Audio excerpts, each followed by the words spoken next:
Welcome back to our conversation with Boston NAACP President Tanisha Sullivan in the midst of a flurry of activity, getting ready for the big convention. We appreciate you taking the time out to come here. So there's been an ongoing controversy about one of many similar controversies about Faneuil Hall, which carries the name of Peter Faneuil, who built the hall and built a tremendous fortune on largely on slave trading. And there have been voices in this city that want the name dropped to make the point that, you know, the name of a slave trader should not be honored.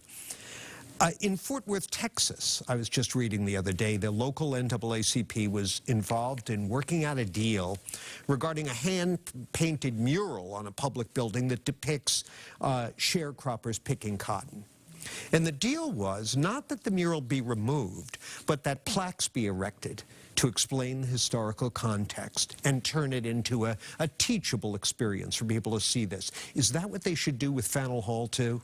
I think it's important for us to ensure that we are having conversations about our history. I believe that we should not, again, run away from our history, but really lean into it as an opportunity to learn from it. I am hopeful that whether we're talking about Faneuil Hall or we're talking about other monuments, streets, buildings that are in and around the Commonwealth, that we can use them as learning opportunities. One of the things, and I'm sure you can appreciate this, John, one of the things that's happening in our country right now is that people are not engaging in dialogue. There's just a whole lot of back and forth, you know, positional statements being made, not enough dialogue. Our democracy thrives, our society and communities thrive when people of sometimes differing opinions are able to come together to talk about those differences and develop solutions that work for their communities. And so I don't think that there's a one-size-fits-all answer. I do think it is localized and based on specific communities.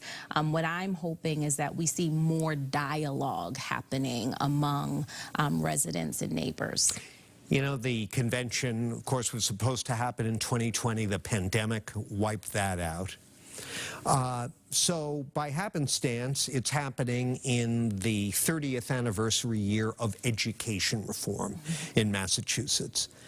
After 30 years and more than billions of dollars in spending, there have been some successes, but Black and Latino test scores still lag. What needs to change? We have a lot of work to do. We'll also be celebrating this year the 40th anniversary of the desegregation order in Boston. You know, public education is a battleground in this country. Boston is no different. Massachusetts is no different. The bottom line is, in my belief, we have to be willing to do some things differently.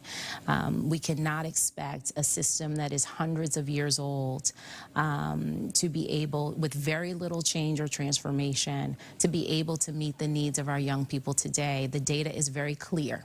The numbers do not lie. The system is not working for far too many of our children, and they're all our children, far too many of our children in public schools today. So I am hopeful that as a Commonwealth, under the leadership of Secretary Tutwiler, Pat is phenomenal, under the leadership of Secretary Tutwiler and others at the state level, we will be able to have some of the tough conversations around public education that we need to have.